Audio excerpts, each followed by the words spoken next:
Alright, it is officially fall, and our yard and trees are just beginning to turn, so I figured we should take a little video to kind of capture the growth of this season. So I'm over on the west end of the property and I have our goji berries.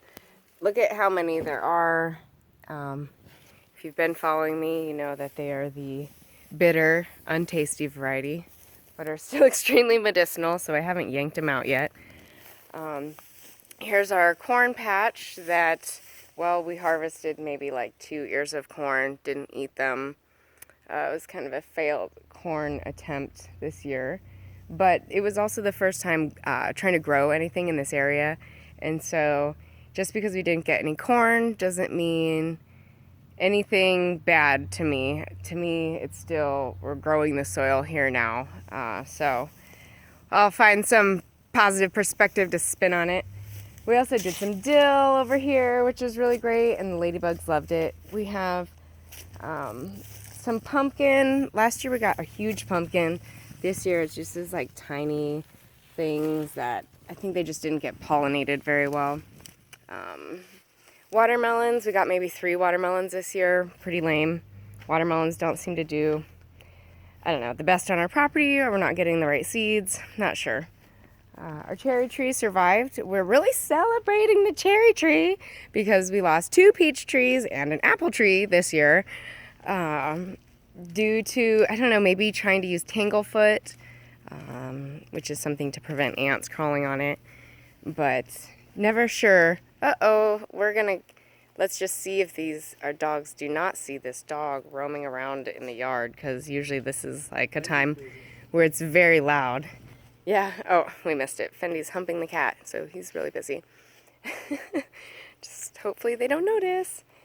Here I have something called Job's Tears that I need to harvest because we're getting a lot of it. So it's like kind of like a barley-like grain, but it's edible, but it also, when you pull it and dry it, it has a hole in it, and so it's kind of nature's little jewelry bead. So I might make some like seed bracelets or something. We also have a banana squash over here. I don't even know where we got this plant or who gave it to us, but it's getting huge, like way bigger than a banana. I'm waiting for the stem here to turn brown because that's what would indicate that it's ready. So it's starting to turn color. So almost ready to harvest that giant tasty thing. Let's see, our grapes did okay this year. We put bags on them to keep the fruit away from the bugs. This year the birds found us, so that's been interesting. This is what it looks like when it's either dried or a bird kind of penetrated the grape, sucked the juice out, and just let it slowly die.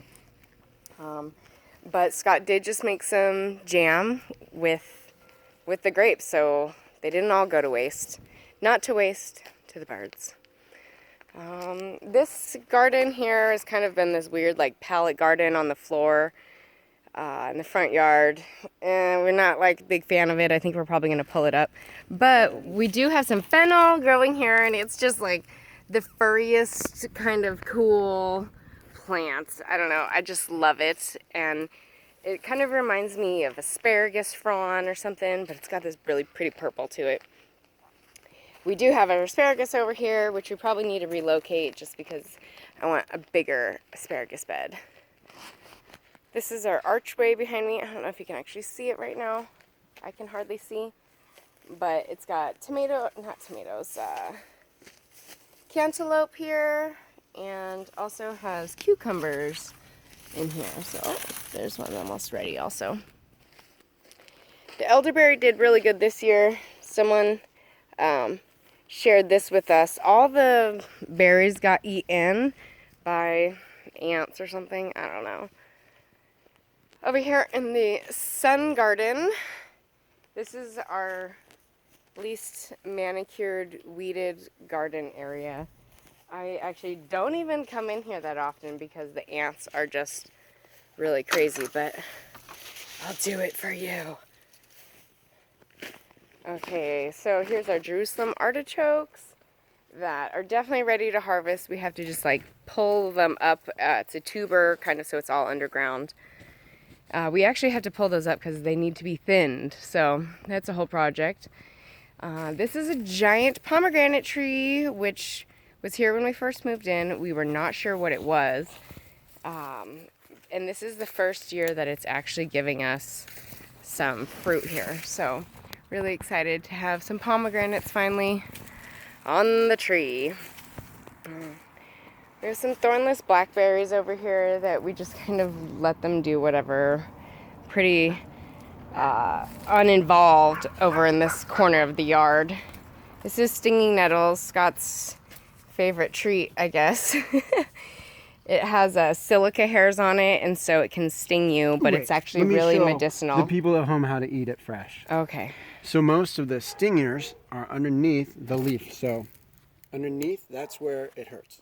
So you can grab the top. So I come in here and pinch the top.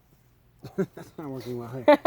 Want me to hold your cucumber? I take one, pinch it, and kind of fold it so the underside is on itself, like this.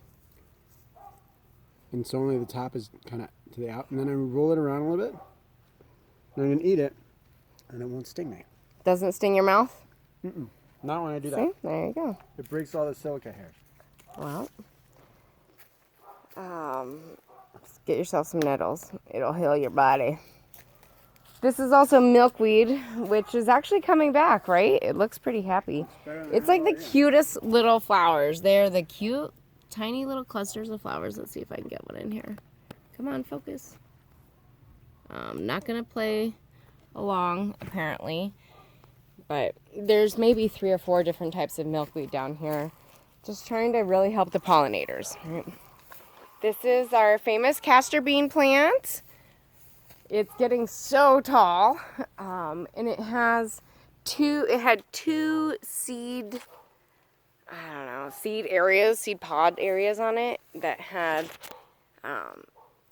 they had really like thorny balls on them, and then those explode, and then the beans are in here. Probably shouldn't even be touching that bag because of how poisonous it is. So that will require some gloves and a bucket underneath. I put the bags there so when it explodes the seeds everywhere, it doesn't, plant seeds all over my yard, and I can plant them where I want them. Here is the rose. We call this the rose. This was the garden that we decided to do traditional, conventional rows of gardening. And it's actually worked out really well. We tried to be really food foresty and stuff, but I don't know. We're fans of the rose. At least I am a huge fan. So here we've got still some onions from last year, shishito peppers, all of our tomatoes. I took this row of tomatoes down yesterday and planted a bunch of fava beans. We have a whole row of favas here that are doing really good. So that's one winter crop that we're absolutely investing in this year. Our loofahs are still growing, so here's some little loofahs. This is, yes, what it sounds like, a loofah, a sponge. So this is what you scrub your body, your dishes with. Those we let them dry on the vine, and then pretty much pull the skin off, and it's a little scrubby. One last tree to harvest there, and then I'll put some garlic in that garden. We've got the chickens squawking behind us and all the bunnies and the quail. This is farm life. It's definitely not a clean life, but it's a fun life. Here we're in Eden. So this garden was our very first garden, and it started when we kind of had celery everywhere. And then it went to seed, and we decided to just let it go to seed. Now the weeds that are in the walkway is just celery. Which our rabbits love because they get celery every morning. Just planted these cauliflower and broccoli plants. They're kind of tiny in there. I started them inside a couple months ago, and starting our first fall garden this year with these. So we'll see how they go. I have, ooh, Scott, there's a grasshopper in here. Can you grab it? So I have these like row covers here, this big metal cover so it can suspend and hold this weed cloth. Not see it right there? Yeah, I see it. I don't know what I'm dealing with. Maybe that clip. But I have this because the cabbage lopper moths are really bad in this area, and they just lay these tiny eggs and they turn into these little green worms that just decimate all of the brassica family. Well, I don't see him. We lost him. Hopefully, I mean, grasshoppers are pretty good predators and destroyers of crops around here also, but really probably not as bad as those worms. So for an example, I'll show you how these worms totally like got down on this horseradish root. I can't believe, I guess I didn't know that maybe it's in the same family, maybe it's not, but just like look at how much they just skeletonized this. Just totally stripped it. Hi, little bee. So the plant's still alive. I found a cute little jumping spider over here yesterday that was eating worms, and he was just adorable. So got some protection there. I've got all of our herbs are doing really good. So this is sage. This is valerian root, which we're letting it grow a couple years because it's a root that you use the medicine for. So I don't want to entirely destroy the whole plant, so we'll let it grow out a little bit before we harvest the roots. Our rosemary is just like doing great, fine and dandy, super happy. The barrage is still flowering, which has like really vibrant kind of blue colored flowers. That's where this focus is just not working with me today. And then our comfrey is doing really well, so soon, like this week, we're gonna need to take all these big leaves and dry them so we can make some more comfrey oil. Comfrey is also known as knit bone, so it's really good for mending and healing sprains, bones, muscle aches, all kinds of things. This is our strawberry patch, which has just been really wonderful. It seems like everyone in Arizona says that they can't grow strawberries. And boy, we've just had really great luck with our strawberries. It did, of course, take a couple years for them to really get established. And so look, I got one right here. I've got my favorite little strawberry spider in here also that I thought died yesterday. I can't know if I can get the camera this way. It's right there.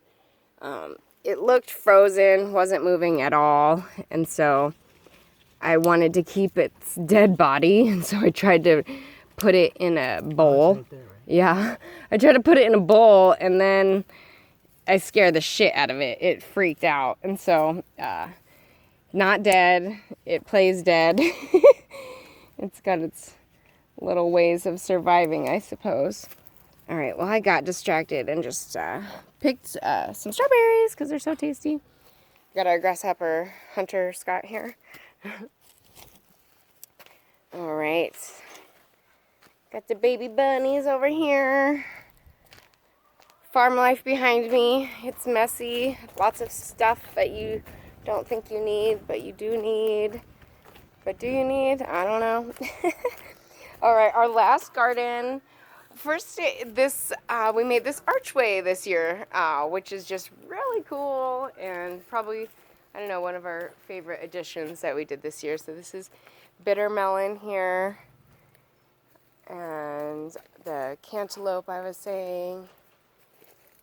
So this is just these are kuka melons also that are just growing everywhere and vining.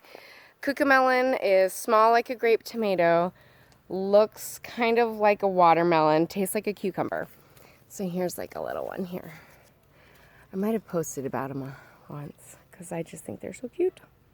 So it's just like a baby cucumber. Here, this is the last garden. We call this Polaris, the North Star Garden, just because it's on the north end of our property. Tried to do a different couple approaches in this garden. Ended up going back to the rows. Hence the rows, they worked. I don't know where I put my hat. Anyway, so right now we just have some lettuces growing. We come out here almost every day and have a salad, which is really great. We've got potatoes And I still have parsley and Swiss chard seed down, so we'll see if they come up.